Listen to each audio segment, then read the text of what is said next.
In today's video we're gonna take a look at not just one but two watches. In my left hand I have a Seiko Orange Monster, and in my right hand I have the Steeldive Lume Monster homage. In today's video I'm gonna be taking a full comparison between these two, and we're gonna see who comes on top, the original, the Seiko Orange Monster, or this blue Steeldive Monster homage. Let's see.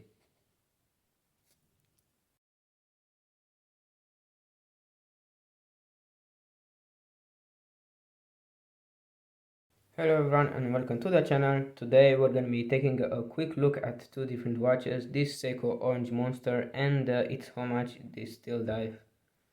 First let's take a quick look at the packaging, and let's start with the Seiko. First I have to say that this watch has been purchased a long time ago, so some things might be missing from the box.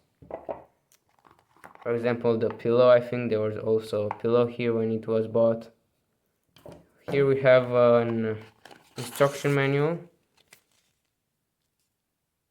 where we also have the international guarantee card, which has been signed and stamped. Now I don't have the Steeldive's original box, but I have this Dive box, and the Steeldive boxes are quite the same. There are these black containers which contain foam in them, and an unsigned warranty card and an instruction manual. Now let's take a quick look at both watches. First let's take a quick look at the Seiko, real close.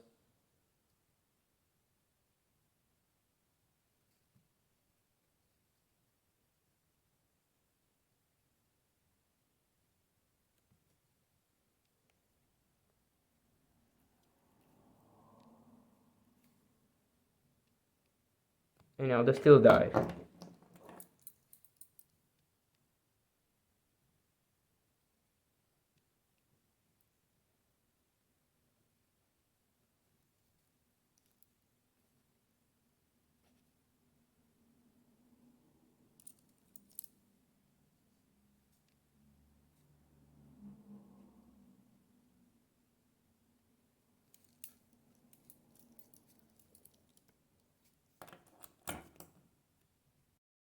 Now let's take a quick look at the specifications, and we are going to start with the Seiko.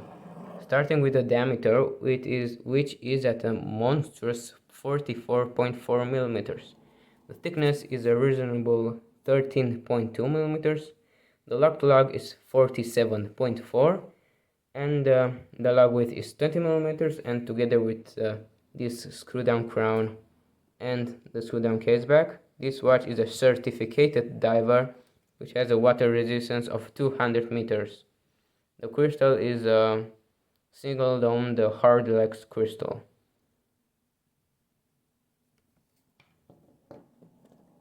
Now let's take a quick look at the Steeldive, which has a diameter of 44.4 millimeters. Again, the lug to lug is actually a bit longer, 47.6 with 0.2 millimeters longer. And the thickness is 13.9, so quite a difference between the 13.9 of this Steeldive and the 13.2 of the Seiko. The lug width is also 20 millimeters, and this watch also has a water resistance of 200 meters. This watch though has a sapphire single domed crystal. Now let's take a quick look at the finishing of the Seiko, and let's start with this side of the lugs, which is brushed. The only side being polished is a bit on this side of the bezel and the polished crown, which is unsigned, sadly. The lugs are also drilled for faster strap changing, and the bezel is fully brushed and has a lume pip at 12 o'clock. Now I have to talk a bit about the bezel action, because this bezel is bad. Why? Well, because this watch hasn't been worn in years, and the bezel is really stiff. I can barely move it. So yeah, it's pretty hard to move. But I must say one more thing about the bezel, and that it is soft to the touch. The edges are not as crisp or as harsh to touch. How should I say this?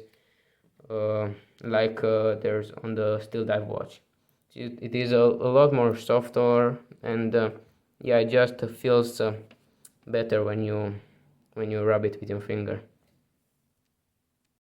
Now let's take a look at the finishing of the Steeldive, and how we can see it is the same.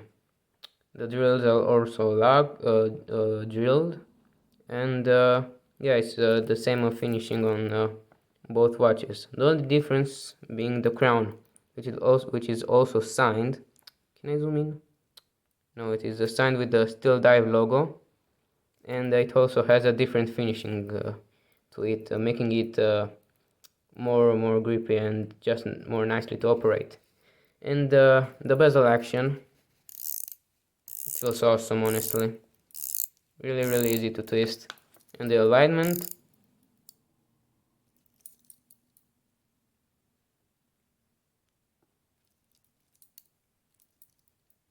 is spot on. See, it is spot on. And as I said, the Seiko feels just a bit nicer to the touch than the Steeldive. It is not as soft to the touch, and yeah, you can just feel the corners a bit more on this watch than on the Seiko. Now movement time. What movement is in the Seiko? Well, it is a 7S26, which is an automatic movement which sadly does not hack and does not have a hand winding. It has the day-date complication, and yeah, you cannot wind it. You have to shake it to make it run, and yeah, it is an odd movement, so yeah. Now the movement in the Steeldive is still a Seiko movement, but a different one. In the Steeldive we have the NH36, which hacks and hand winds. So it still has the day-date complication, and yeah, you can wind it, and yeah, it is just a better and more practical movement than the movement found in the Seiko. The reason being also because the NH is a lot newer to the market than the 7X26, which is very old. Now let's take a better look at the dial, and the Seiko dial is orange, a bright orange. The indices are filled with Lume, and they glow really nice in the dark, same as the hands. And yeah, the 12 o'clock we can see like a shark tooth, which looks really nice and matches with the bezel. And yeah, everything is printed on the dial, the logo, automatic test, and divers 200 meters. And almost the same on the Steeldive, but there are a few noticeable differences. First, the dial color. This is blue, not orange. The indices are more sharky themed, if I can say that. They're all in shark tooth form, and yeah, I think they look better than on the Seiko. The logo is also printed, and same with the automatic divers 200 meters at the bottom of the hands. Now strap and bracelet time, but first I have to say that the strap on the Seiko is not the original one, so yeah, it is just a rubber strap which has been bought after the watch has been purchased. So yeah, it's no reason to look at it in detail, but the bracelet on the Steeldive, yeah, it is worth looking at it because it is awesome. It has an H-link style, and yeah, the clasp is a milled pressed clasp, double retainer, and it is stamped with the Steeldive logo. It also has 1, 2, 3, 4, 5, 6 uh, micro adjustment holes, so it's almost guaranteed that you are going to get a perfect fit. And yeah, the pins of the bracelet are push pins, so that might be a bit hard to make it work to set the bracelet, but once you set it, you will not have to do it ever again. Now the Lume shot, and I'm surprised the Seiko, I think, outperforms the Steeldive, which glows really nicely, don't make me wrong, but I think the Seiko glows just a bit better. The Seiko formula has always been better all these years, and yeah, I think it outperforms the Steeldive by a bit. Now the outdoor shot for the Seiko, and this is how it looks outside.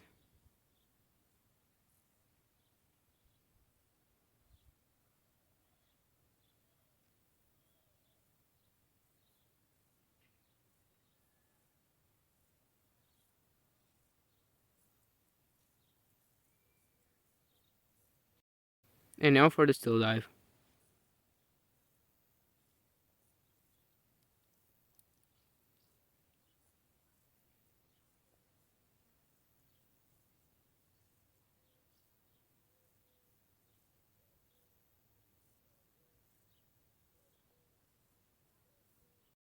And now outdoor, let's talk a bit about prices. The Steeldive on the bracelet, you can buy it any time on the steeldive.com site for around $150.